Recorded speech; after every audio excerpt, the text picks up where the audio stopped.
જય શ્રી કૃષ્ણ મિત્રો, કેમ છો? મજામાં ને? આજે આપણે પંજાબી શાકને ભૂલાવી દઈએ તેવું આપણે લીલી મકાઈનું શાક બનાવીશું.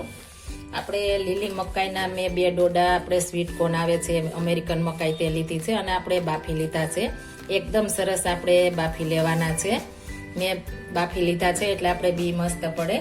અને તે આપણે બધા ગ્રેવી માટે એક લાલ મરચું લીલું લીધું છે, તેના બી અને નસ હોય તે કાઢી લીધું છે. આપણે એકદમ મસ્ત ટેસ્ટફુલ બને અને એકદમ કલર મસ્ત આવે એટલા માટે મેં લીલું મરચું લીધું છે, સૂકું નહીં.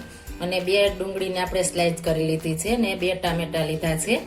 અને આપણે ગ્રેવીમાં નાખવા માટે 2 તમામ પત્રના ટુકડા છે, 1 તજ, પછી કોકમ અને બાદિયા અને મોટી ઇલાયચી આવે તે લીધી છે. તેને આપણે ખોલી નાખવાની છે આ રીતના ખોલી. અને 5 થી 7 કળી આપણે લસણની લીધી છે અને ધાણા ભાજી છે. આપણે 10 થી 15 કાજુ લીધા છે અને દહીં લીધું છે. આપણે પંજાબી બનાવવાનું હોવાથી આપણે દહીં નાખીશું તો એકદમ મસ્ત બનશે. પહેલા આપણે ગ્રેવી બનાવી લેશું. નોનસ્ટિક પેન લઈ લીધી છે, તેમાં આપણે 1 ચમચી આપણે દેશી ઘી નાખીશું. આપણે પહેલા કાજુ રોસ્ટ કરી લેવાના છે. એકદમ સરસ આપણે મેલ્ટ થવા દેવાનું છે.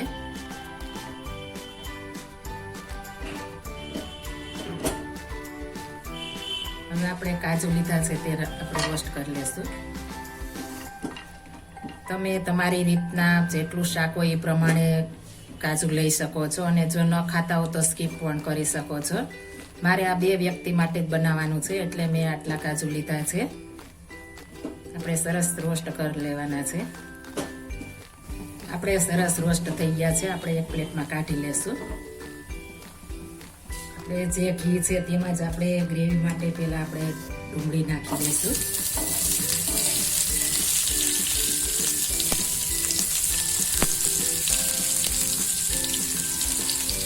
લસણ નાખીએ.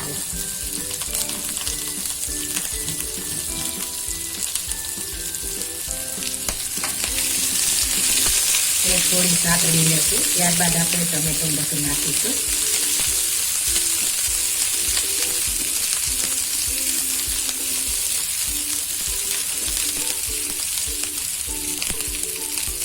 હવે આપણે ટામેટું ખડા મસાલા બધા છે તે બધું નાખી દઈશું. આપણે 1 ઇંચ આદુનો ટુકડો લીધો છે.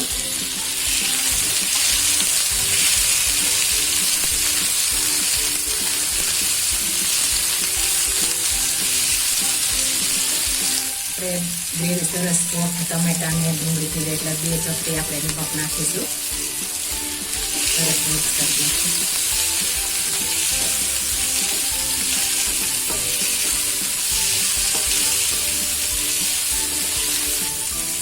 બે મિનિટ માટે આપણે ઢાંકીને રહેવા દેશું એટલે એકદમ મસ્ત આપણું ગ્રેવી બને. આપણે 2 મિનિટ થઈ ગઈ છે. એકદમ સરસ આપણે સોફ્ટ થઈ ગયા છે. હવે આને આપણે એક મિક્સર જારમાં નાખીને ક્રશ કરી લેશું.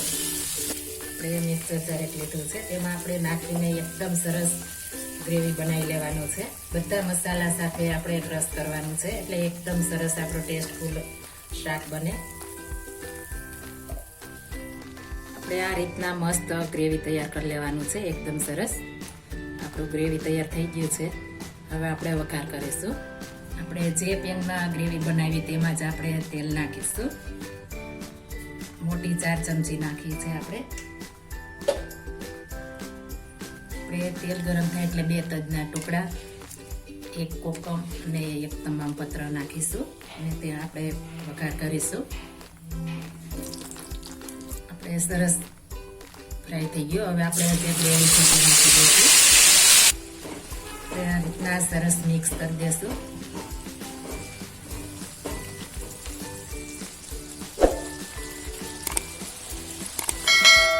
મસાલા કરીશું. લાલ મરચું પાવડર આપણે કાશ્મીરી લેશું એટલે એકદમ સરસ કલર આવે.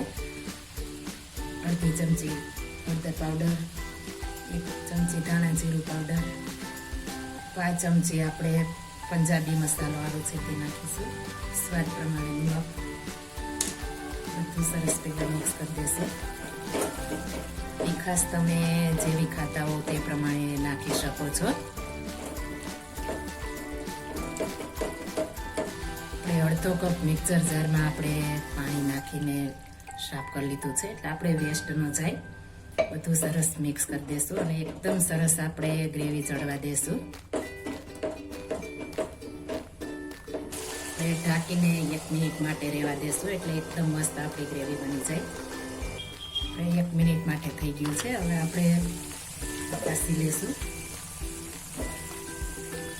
એકદમ સરસ આપણે કિચનમાં એટલી મસ્ત સુગંધ આવવા માંડી છે કે ફટાફટ આપણે ખાઈ લઈએ, એટલી મસ્ત સુગંધ આવવા માંડી છે.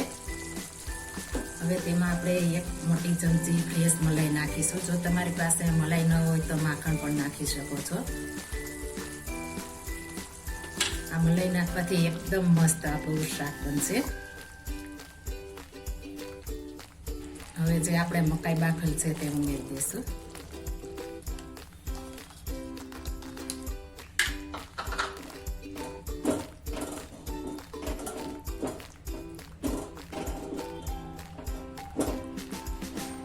હવે ફરી આપણે 2 મિનિટ માટે રહેવા દેશું. 2 થી 3 ચમચી જેટલું આપણે પાણી નાખીશું. મને થોડો રસો ઓછો લાગે છે એટલા માટે. ગેસની ફ્લેમ વધારી દેશું.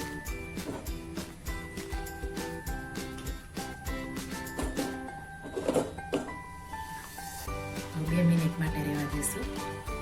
આપણે 2 મિનિટ થઈ ગઈ છે. એકદમ મસ્ત આપણે આ રીતના તેલ ઉપર આવી જવું જોઈએ, એટલે આપણું શાક એકદમ મસ્ત બને. હવે આપણે દહીં નાખીશું. આપણે છેલ્લે જ નાખવાનું છે, નહીંતર દહીં ફાટી જશે. દહીં નાખીને આપણે ફટાફટ હલાવી નાખશું. આપણે દહીંને ટામેટું છે એટલે આપણે લીંબુની જરૂર નહીં પડે, એટલે એકદમ મસ્ત આપણે શાક થઈ જશે. ખટાશ નહીં નાખવી પડે. જો તમે ગળપણ ખાતા હો તો દહીં નાખ્યા પછી તમે ખાંડ કે ગોળ નાખી શકો છો. હવે આપણે કાજુ રોસ્ટ કરેલા છે તે પણ નાખી દઈશું.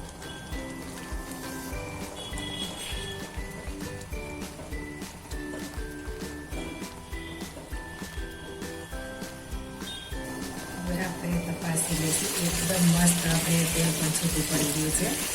હવે ગેસની ફ્લેમ બંધ કરીને આપણે 2 મિનિટ માટે રહેવા દઈશું ઢાંકીને.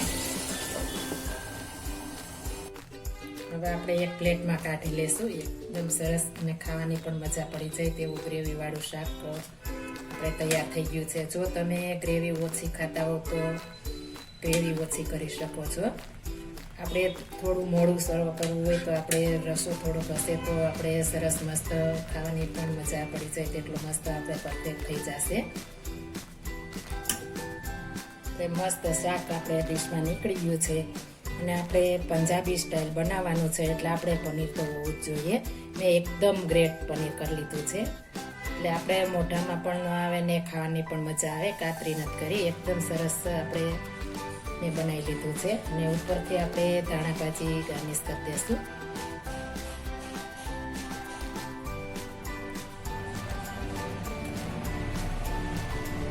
તો તૈયાર છે આપણું મકાઈ કાજુ પનીરનું પંજાબી એકદમ મસ્ત. અને તમે ક્યારે પણ ખાધું ન હોય તેટલું મસ્ત આપણે આ શાક તૈયાર થઈ ગયું છે. તમે જરૂર એકવાર ટ્રાય મારજો. જો એકવાર બનાવશો તો ઘરના બધા તમને કહેશે કે મકાઈ કાજુનું શાક બનાવો. એટલું મસ્ત આપણે આ શાક બને છે, એકદમ સરસ. અને તમે એકવાર બનાવશો તો બધા આંગળા ચાટતા રહી જશે, એટલું મસ્ત બને છે. જો આ મારી રેસીપી પસંદ આવી હોય તો મારી ચેનલ લાઈક શેર અને સબસ્ક્રાઈબ કરી દેજો. ફરી મળીશું નવી રેસીપી લઈને. જય શ્રી કૃષ્ણ.